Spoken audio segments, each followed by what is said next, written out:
Bom dia, mais uma manhã com Deus, priorizando a palavra de Deus, e nesta manhã do dia 21 de outubro, nós vamos meditar de Mateus, do capítulo 16 ao capítulo 19, e que a paz do Senhor encha o teu coração nesta manhã.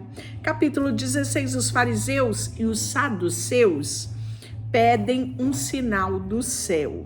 E aí nós vimos que Jesus já falou a respeito disso, né? Geração incrédula, é assim que Jesus chamou.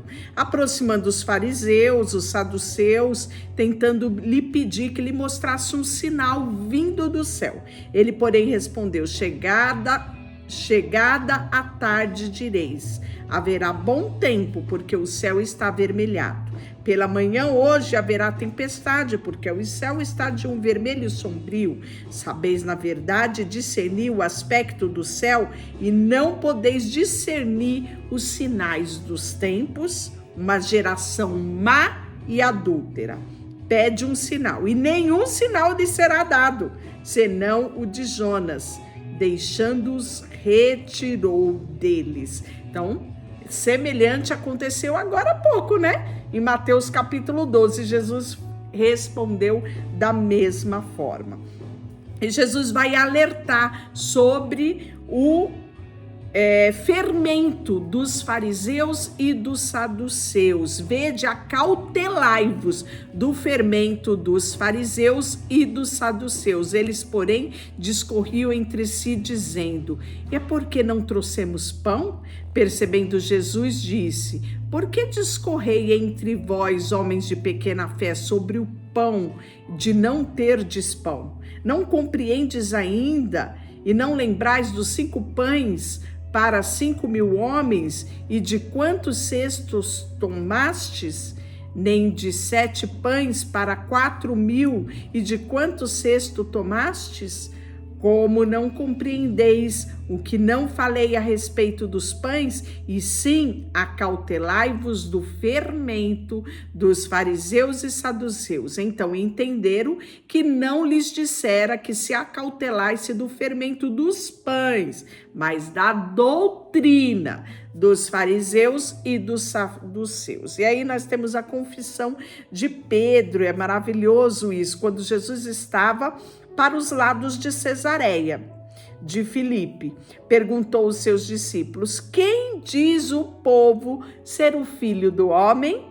E eles responderam: uns dizem ser João Batista, outros Elias, outros Jeremias, ou até mesmo algum dos profetas. Mas vós, continuou Jesus, né? Que dizeis que eu sou? Respondeu Simão Pedro e disse: tu és o Cristo, o Filho do Deus vivo. Então Jesus lhe afirmou: bem-aventurado és, Simão Bar-Jonas, porque não foi a carne nem o sangue que te revelaram, mas o meu Pai que está no céu. Então lhe afirmou: bem-aventurado és, Simão Bar-Jonas, né? Porque não é o sangue, né, nem a carne que te revelou, mas o meu Pai que estás no céu. Também te digo, tu és Pedro, sobre esta pedra edificarei a minha igreja, e as portas do inferno não prevalecerão contra ela. Dar-te-ei a chave do reino dos céus. O que ligares na terra será ligado no céu, e o que desligares na terra terá sido desligado nos céus. Então advertiu os discípulos de que ninguém dissesse ser ele o Cristo. E aí Jesus vai já predizer aqui a sua morte e a sua ressurreição. Desde esse tempo começou Jesus a mostrar aos seus discípulos que era necessário seguir a Jerusalém, sofrer muitas coisas dos anciões, dos principais, dos sacerdotes, dos escribas, ser morto, mas ressuscitar ao terceiro dia, né? E Pedro, chamando-o à parte, começou a reprová-lo, dizendo: tens compaixão de ti, Senhor, isto de modo algum te acontecerá. Mas Jesus, voltando-se, disse a Pedro: arreda, Satanás, tu és para mim pedra de tropeço, porque não cogita das coisas de Deus, e sim das coisas dos homens. Quanto ensino temos aqui com Pedro, não é?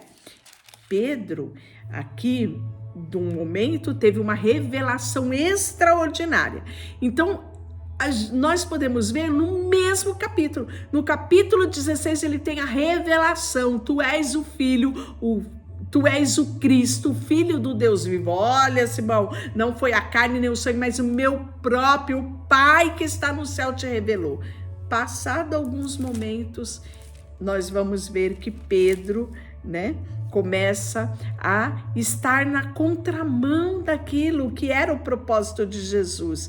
E Jesus se volta para ele e repreende ele, Arreda-te, Satanás, Tu és para mim pedra de tropeço. Então, precisamos estar alerta com a nossa forma de ser, porque no mesmo instante podemos bendizer e ao mesmo tempo, com a mesma boca que bendizer, podemos maldizer também. Podemos ser bênção e podemos, se não tivermos cuidado, ser pedra de tropeço. Então, a vida de Pedro é um grande exemplo para mim e para você na nossa trajetória.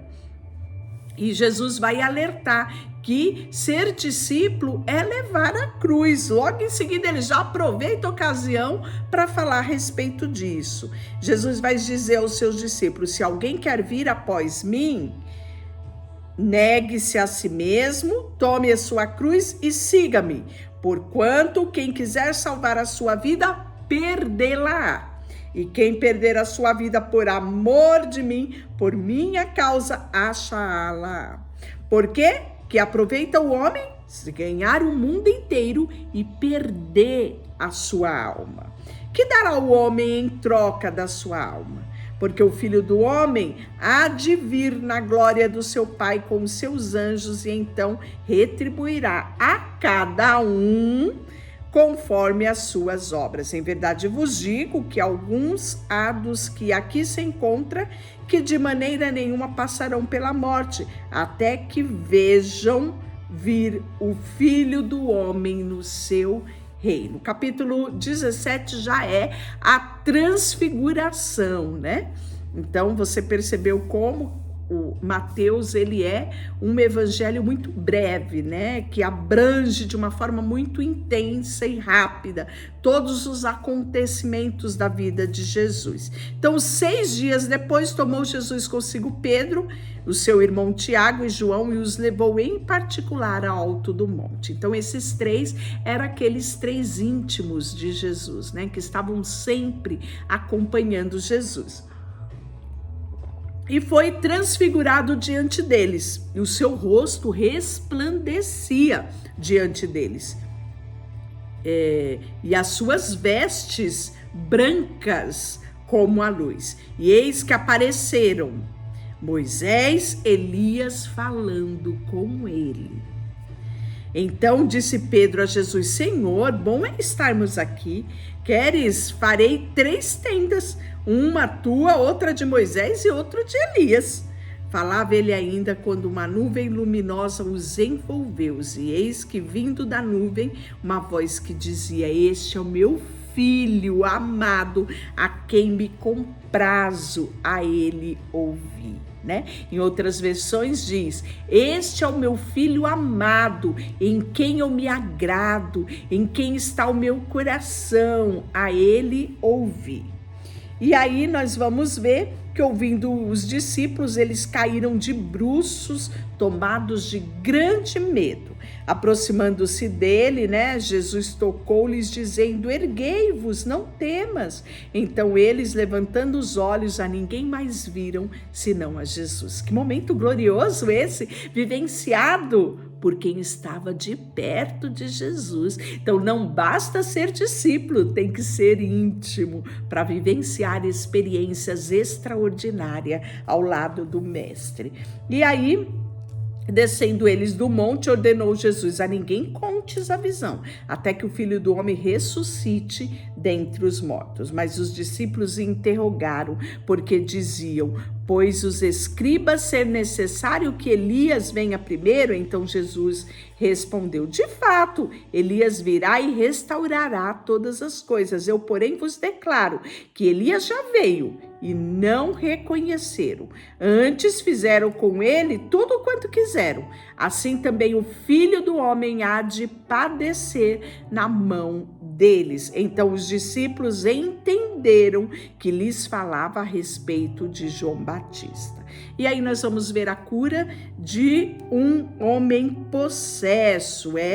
Quando Jesus chegaram junto à multidão, aproximou-se dele um homem e se ajoelhou: Senhor, compadece-te do meu filho, porque ele é lunático e sofre muito, pois muitas vezes cai no fogo e outras vezes nas muitas águas. Apresentei ele aos teus discípulos, mas eles não puderam curá-lo. Então Jesus disse: ó geração incrédula e perversa, até quando estarei convosco? Até quando vos sofrerei? Traze-me aqui o menino. E Jesus repreendeu o demônio, e este saiu do menino, e desde aquela hora ele ficou curado. E aí os discípulos, se aproximando de Jesus, perguntaram para ele em particular: por que motivo não podemos nós expulsar esse demônio? E ele lhe respondeu: por causa da sua pequenina fé.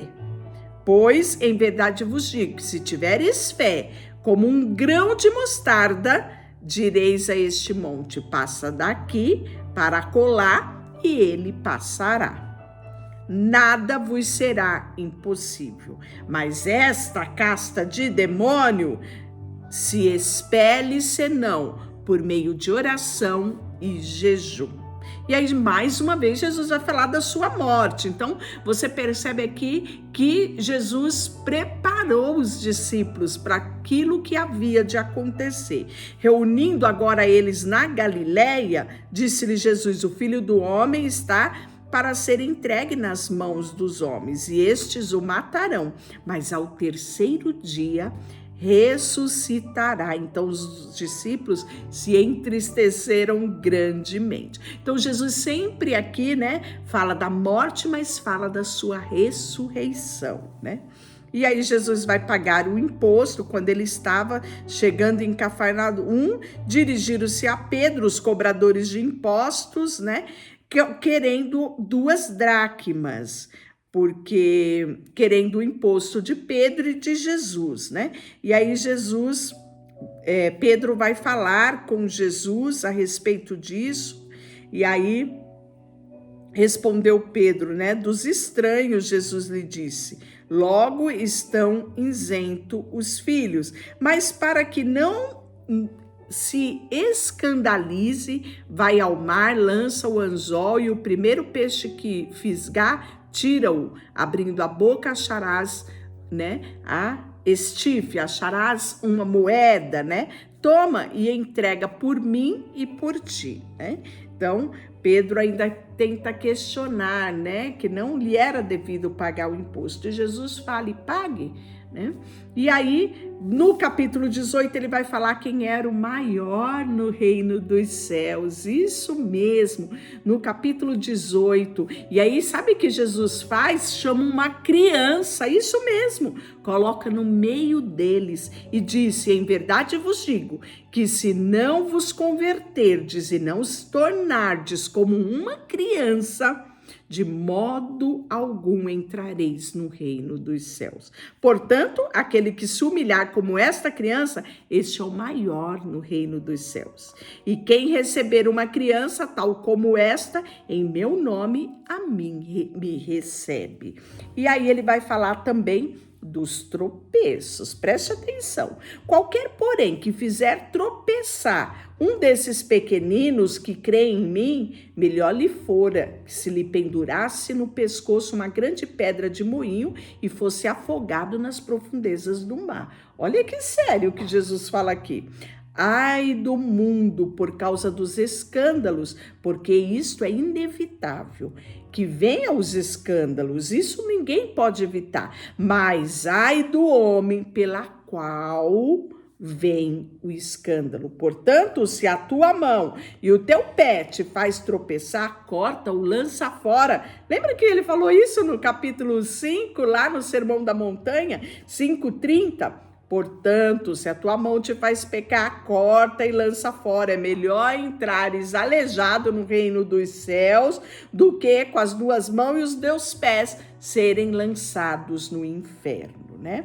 E aí ele usa a mesma alegoria, mesmo exemplo. Se um do teu olho te faz tropeçar, arranca, lança fora de ti. É melhor entrares no reino de Deus sem um olho do que com os dois olhos irem para o inferno.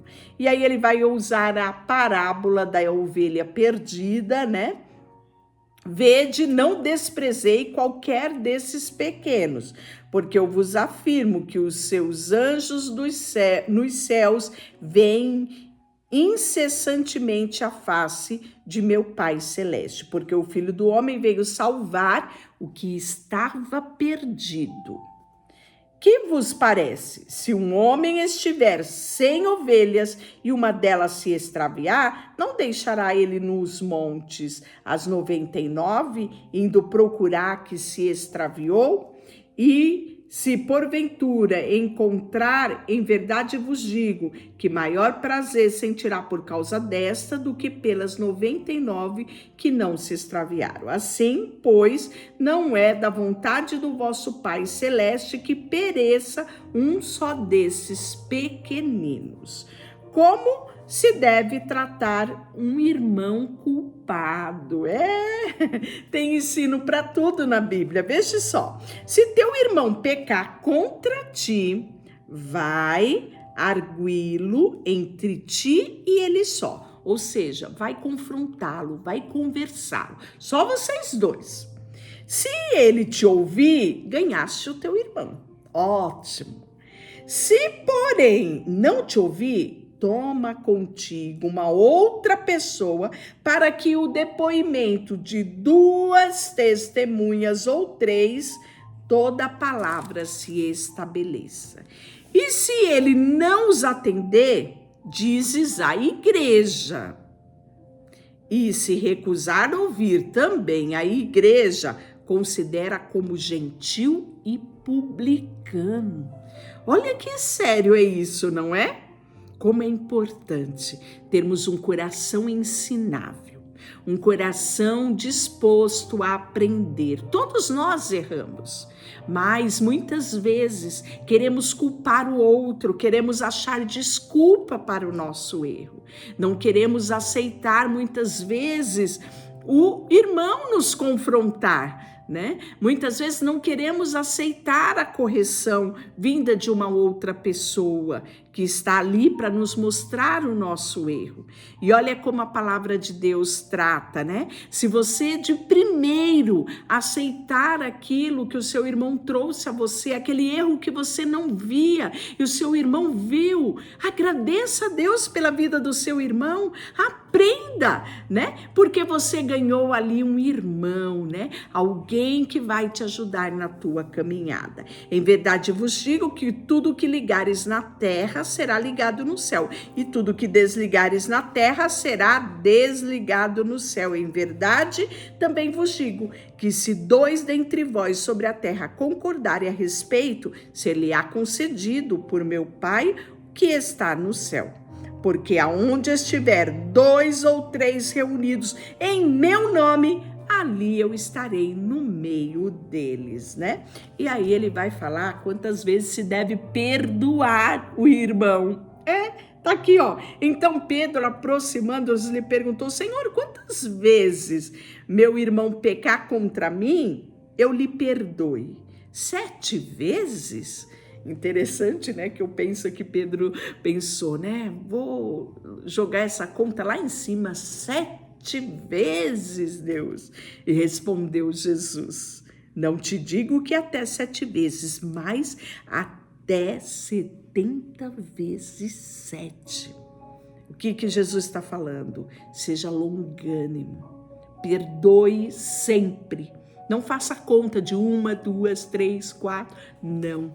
Tenha um coração perdoador, você será o maior beneficiado nesta jornada. A parábola do credor compassivo, ele vai trazer justamente já trazendo esses ensinos. Por isso, o reino dos céus é semelhante a um rei que resolveu ajustar a contas com seus servos. Passando a fazê-lo, trouxeram um que lhe devia 10.000 talentos. Não tendo ele como pagar, ordenou o Senhor que fosse vendido ele, a mulher e os filhos e tudo quanto possuía, e para que a dívida lhe fosse paga. Então o servo, prostrando-se reverente, rogou: "Sê paciente comigo e tudo te pagarei." E o Senhor daquele servo, compadecendo-se, mandou ele embora e perdoou-lhe a dívida.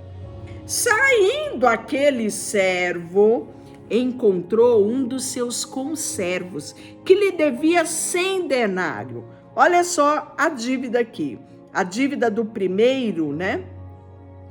As contas era 10.000 talentos. Uma dívida extravagantemente alta. A desse conservo dele já era uma dívida, né? De 100 denários, muito inferior. E aí o conservo, né, cai-lhe aos pés, implora: "Sê paciente comigo e te pagarei", exatamente como ele fez com o Senhor. Ele, entretanto, não quis perdoar e lançou o seu conservo na prisão até que este saldasse a dívida. Olha só, vendo seus companheiros o que havia se passado, entristeceram muito e foram relatar ao senhor do primeiro o que tinha acontecido. Então o seu senhor chamou-lhe novamente e disse: "Servo malvado, perdoei aquela dívida toda porque tu me suplicaste. E não devias tu igualmente compadecer-se do teu conservo, como também eu me compadeci de ti?" Indignando-se, o seu senhor o entregou aos verdugos até que pagasse toda a dívida. Assim também meu Pai Celeste vos fará, se no íntimo não perdoardes a cada um dos teus irmãos. Olha que lição nós aprendemos, né? Esta parábola do credor compassivo vem justamente sedimentar a questão da prioridade do perdão. Tenha um coração perdoador, sempre. Porque à medida que você é perdoado, você deve perdoar. Aqui é um exemplo da nossa dívida, do nosso pecado, né? Que estávamos condenados à morte e Jesus nos perdoou. Então nunca devemos reter o perdão a ninguém. Devemos perdoar como somos perdoados. Falamos a respeito disso quando falamos da oração do Pai Nosso, não é? Jesus atravessou o Jordão, né? Depois que ele concluiu essa parábola, esses ensinos aqui, ele atravessa o Jordão, ele chega a Galileia, o território da Judéia, além do Jordão, as multidões vai seguindo e Jesus vai curando todo mundo que ia, né? E aí nós vamos ver que vieram fariseus e experimentavam Jesus perguntando: "É lícito o marido repudiar sua mulher por qualquer motivo?" Esse repudiar é dar carta de divórcio. Então respondeu ele: "Não tendes lido que o Criador desde o princípio fez o homem e a mulher? E que disse: por causa deixará o homem a sua mãe e o seu pai, se unirá à sua mulher, tornando-se os dois uma só carne." Ou seja, desde o princípio Deus criou o casamento, de modo que já não são dois, mas um, porém uma só carne. Portanto, o que Deus ajuntou, não separe o homem. Replicando-lhe: por que mandou então Moisés dar carta de divórcio e repudiar? Respondeu Jesus: por causa da dureza do vosso coração é que Moisés vos permitiu repudiar a sua mulher. Entretanto, não foi assim desde o princípio. Não foi este o sonho de Deus para com o homem e a mulher, né? Então, ele vai falar a respeito disso. Ele vai abençoar as crianças, né? Trouxeram várias crianças e para que Jesus impusesse a mão sobre essas crianças e orasse sobre as crianças. E os discípulos estavam, não precisa orar pelas crianças, não. E Jesus repreendeu aos discípulos, dizendo: deixai vir a mim os pequeninos, porque dos tais é o reino dos céus. Olha que coisa mais linda, né? Um jovem rico vai ter com Jesus, né? E ele fala: bom mestre, como eu alcançarei a vida eterna? Jesus diz para ele, né? Que só existia um que era bom, né? E pergunta para ele ainda, né? Você guarda os mandamentos? E ele todo, né? Como bom judeu, diz: sim, eu não mato, eu não bebo, eu não adultero, eu não furto, eu guardo muito bem a lei de Moisés.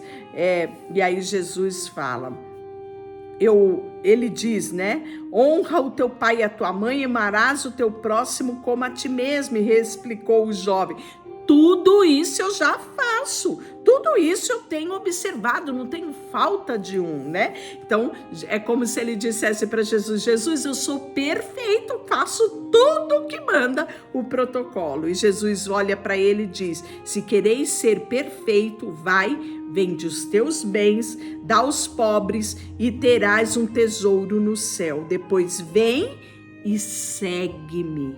E tendo, porém, o jovem ouvido essas palavras, retirou-se triste, por ser dono de muitas propriedades. Então ele não conseguiu abrir mão das riquezas terrenas para ter riquezas nos céus, né? Então aí Jesus aproveita essa ocasião e vai falar sobre o perigo das riquezas, né? Sobre aquilo que onde está o teu coração, ali está o teu tesouro, né?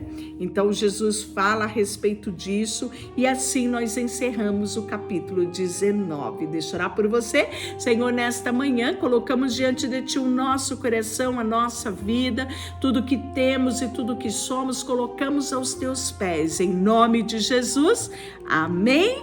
Deus te abençoe. Não esqueça, compartilhe esse vídeo e convida mais alguém para se inscrever no canal, dá um joinha.